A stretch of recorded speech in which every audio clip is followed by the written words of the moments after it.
snug that down.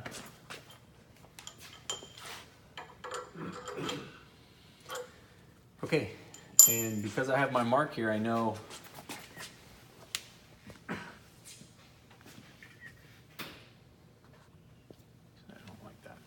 because I have my mark here, I know which way to bias my tube.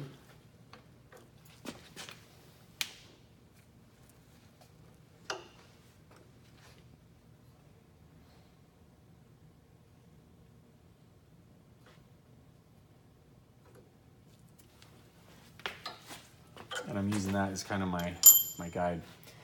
The lock for your y-axis is here. Excuse my head. So I can move this, and I want to raise this up.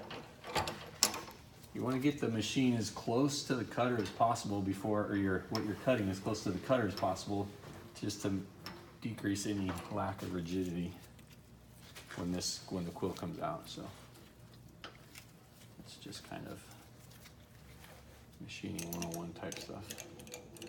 Okay, so as I look at this, I can think about, okay, that's kind of close to center right there, so I want to go just a little bit off of center.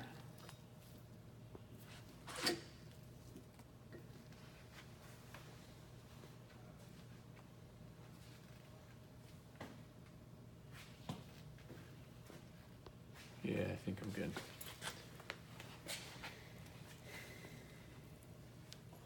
A little bit more. Lock my table. And now I can make my cut. What I'm gonna do, because I just wanna make that a full miter, I'm probably gonna go short and see how short I am and then come in a little bit and make another miter. So.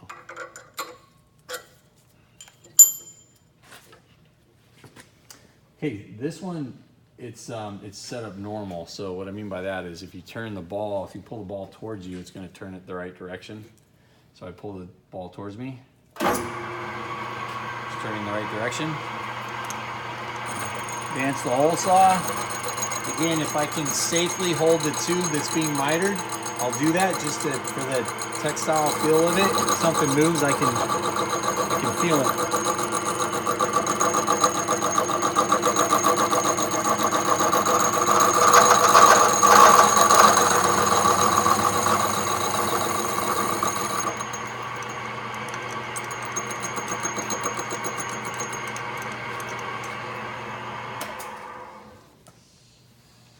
That was a full miter.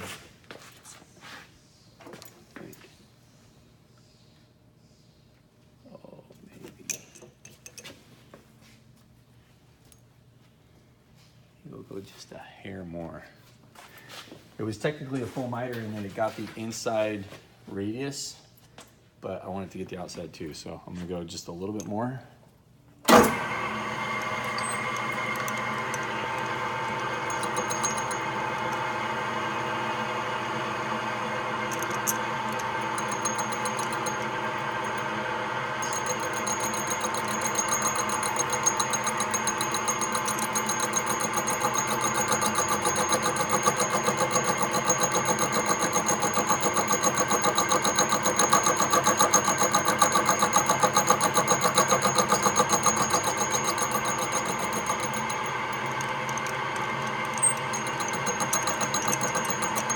All right,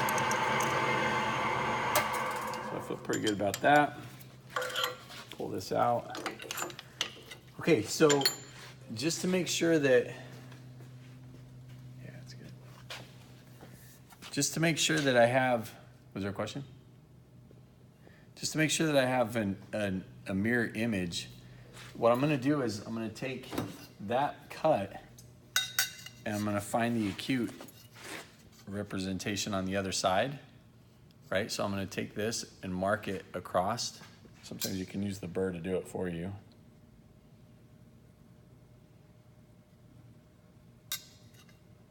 Yeah, and then I'll highlight that.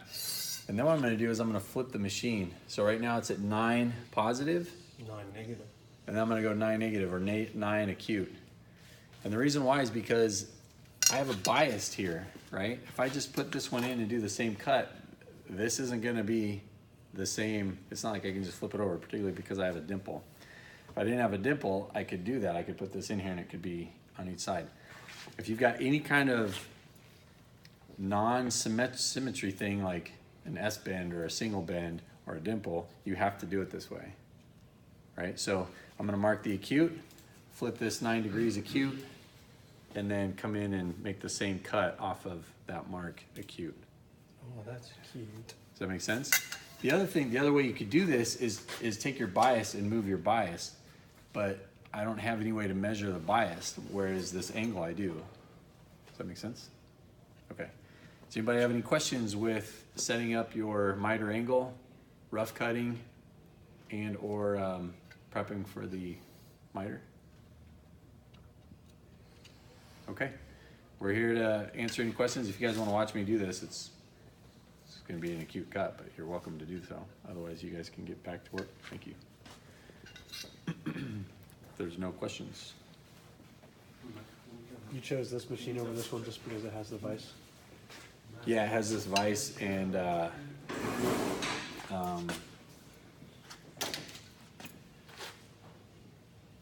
it's habit. Like usually that might have seat stays because I'm going to chain stays next. That machine is going to get set up for seat stays next, and people still might need to be doing their chain stays. So if you're on your own, you could do any one of these with any machine. Okay. If that was where you're going with that. Did you change the cutting speed before you use like 285 RPM? I think this is in the upper 200s. Okay. You can find these Kurt vices on auctions sometimes for a pretty good deal, and as long as they don't have a bunch of holes in them from people drilling them, you can clean them up and rebuild them pretty easily, and they're in really great shape. Nice for sure. Kurt vices are the best. I got one for $70, and Wow. it was like brand new. No way. Yeah, That's awesome. yeah. You just gotta look around. I don't know. You mean auctions? You mean like old school auctions where you go in person, or you? There's auctions all over the internet. There's businesses closing down all the time, Yeah. especially manufacturing businesses. Yeah. Yeah. Usually probably bigger cities with industry, but Yeah. Craigslist. you'd be amazed at the kind of stuff you could find in auctions. I'm constantly watching them. What about on like practicalmachinist.com? So that's good information on there. Yeah. Yeah. I don't Or if know you have, how like, a much people are classified- selling stuff Yeah. on, but If you got money, there's a joint out of I forget what their name is, but if you're interested, I can get you their number or their name. But there's a joint, and I think they're in Kansas or Nebraska. They basically buy old stuff and they just refurbish the hell out of it, and then they sell it for a really good price. But it's basically like buying a brand new machine for half of a brand new price. Wow, that's great. You could get one of these Huskies. They sell everything. Everything.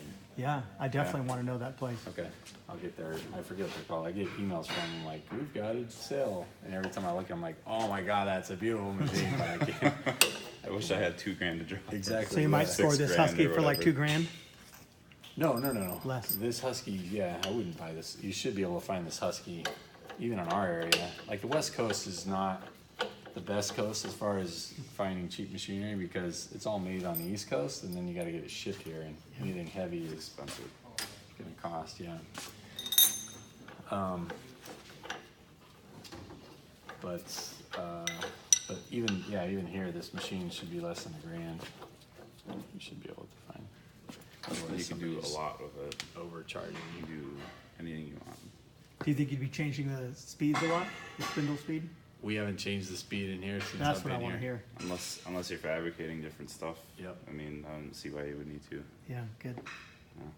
And then, I mean, if you get a drill press, if you're drilling holes and stuff, it's easy enough to use that for that. Rich, do you think you could do an entire bike? I mean, I'm assuming you could with this, like You could. consistently. Absolutely. Yeah, if you go to, damn it, I was supposed to ask him. I'll ask him today. If you go to Mike DeSalvo's shop, he's usually up for students, giving students a tour. But if you go there, he'll have this and a lathe, and he hardly ever uses his lathe. You'll see his lathe has got like stuff all over it.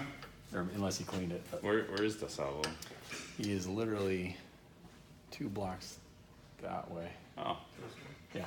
Can you try to get us a tour Friday? Yeah, remind me and I'll. He's busy in the spring, yeah. He's busy. He's busy all the time, huh? Doesn't matter though.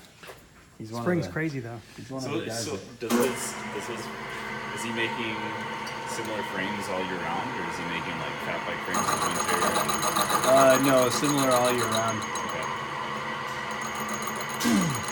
His website has a bunch of pre-listed sizes. I don't know if that's, you have to order off of those pre-listed sizes. I'll let you ask him that. I definitely read every single letter on his website. I have no doubt. Yeah. I'm sure he would stray from his predetermined measurements.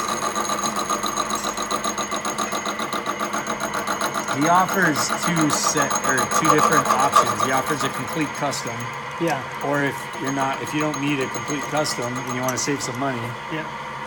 you can He's go got with a like pre- small, Like a pre-built. yeah, like there's 4 different sizes. And it lists the top tube length and the tube length. Every frame builder would love to be able to sell pre-made. Should Yeah. talk about the same thing over and over and over Yeah, you again. can build 5 frames in not almost the same You time. can just mill the same thing, Yeah. get 5 sets ready. Yeah. Yeah, 'cause I was thinking about that, because like if you did custom, you could charge more, but then it is more time and effort. Yeah. And not necessarily like fabrication time, just like Well, setup time. Is there guys that kind of just do it on the side and kind of just take their time with it and make whatever they can? And do you ever see anything like that? Yeah, totally. But they usually have a job somewhere else, or a wife or a husband that's paying the bills. Because bikes like that, like we call them the show bikes, they take a lot of time, and you're not going to get that back.